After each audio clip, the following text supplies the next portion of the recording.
Hello everyone, मैं सचिन विश्वकर्मा एक बार फिर से आप लोगों के लिए रेनफेड एंड ड्राईलैंड एग्रीकल्चर के एक बहुत ही ज़्यादा इंपॉर्टेंट टॉपिक जो कि बार बार परीक्षा में पूछा जाता है, कंटीजेंट फार्मिंग यानी आकस्मिक फसल क्या होता है, इस पर चर्चा करूंगा।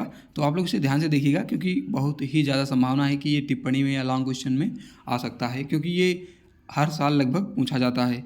तो चलिए वीडियो को शुरू करते हैं, और जो लोग चैनल पर नए हैं चैनल को सब्सक्राइब जरूर कर लीजिएगा। तो कंटीजेंट फार्मिंग मीन्स होता है आकस्मिक फसल, यानी जब हम लोग अचानक से किसी फसल को बोने का निर्णय लेते हैं, यानी सामान्य रूप से लाभ देने वाली फसलों के स्थान पर मौसम विपरीत की दशा में कोई उचित फसल लेना आकस्मिक फसल कहलाता है। यानी जब हम लोग अचानक से किसी फसल को बोने का या करने का निर्णय लेते हैं तो वही है कंटीजेंट फार्मिंग, आकस्मिक फसल। और सूखे की दशा में मानसून की देरी के कारण ऐसा होता है, यानी जब पानी कई दिनों तक नहीं बरसता है तो हम लोगों को जो मेन फसल होती है उसको, उसके अलावा जो कम पानी चाहने वाली फसल होती है उसको बोना पड़ता है। यानी सामान्य समय में वर्षा ना होने पर लघु अवधि वाली व पानी कम चाहने वाली फसलों को खेत में उगाया जाता है।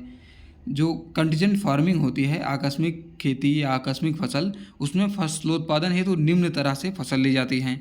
यानी कुछ विधियां हैं, इसके कुछ तरीके हैं, तो उसको ध्यान देकर हम लोग आकस्मिक फसल करते हैं, कंटीजेंट फार्मिंग करते हैं। तो कंटीजेंट फार्मिंग तो क्लियर हो गया होगा कि सामान्य रूप से लाभ देने वाली फसलों के स्थान पर विपरीत मौसम की दशा में कोई उचित फसल लेना आकस्मिक फसल कहलाता है। इसका पीडीएफ आपको हमारे टेलीग्राम चैनल पर मिल जाएगा, जिसकी लिंक आपको डिस्क्रिप्शन बॉक्स में मिल जाएगी, वहाँ से जाकर आप लोग इसे डाउनलोड कर सकते हैं। इसके बाद अगला है climate condition. Climatic condition, contingent farming करने में हमें क्लाइमेटिक कंडीशन का बहुत ही ज़्यादा ध्यान रखना पड़ता है, क्योंकि जून जुलाई से अक्टूबर नवंबर तक वर्षा होती है और इसमें देरी होने पर सूखा पड़ जाता है।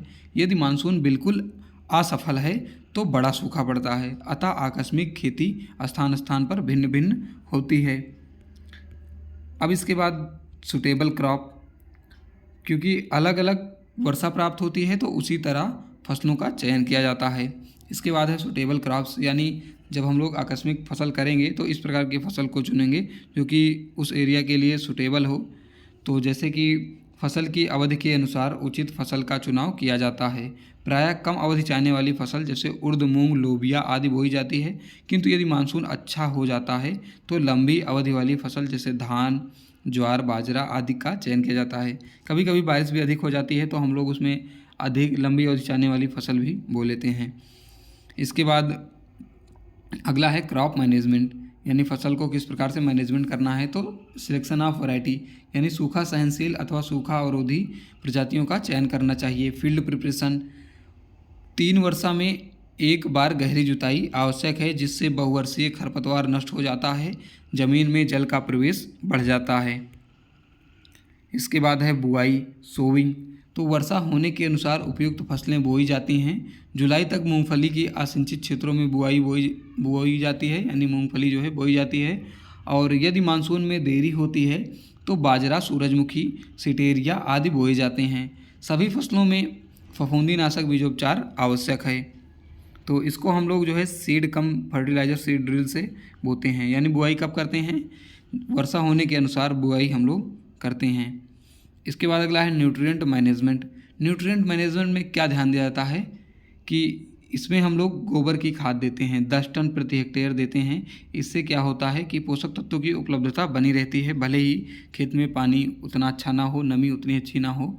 और जो गोबर की खाद होती है ये खेत में नमी को इकट्ठा करने में या संरक्षित करने में मदद करती है।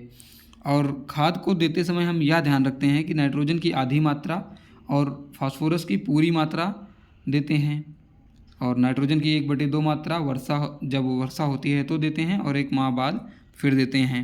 तो इस प्रकार से हम लोग खाद या न्यूट्रिएंट का मैनेजमेंट भी करते हैं। अगला है रेन वाटर मैनेजमेंट, यानी जो वर्षा जल है उसको किस प्रकार से प्रयोग करते हैं। तो 3 प्रकार से किया जाता है। ये वर्षा जल 3 प्रकार का होता है: सतह जल पर बहने वाला, वाष्पीकरण और वाष्पोत्सर्जन। तो यदि नमी का गंभीर आघात हो तो पहले दोनों प्रकारों को रोकना चाहिए।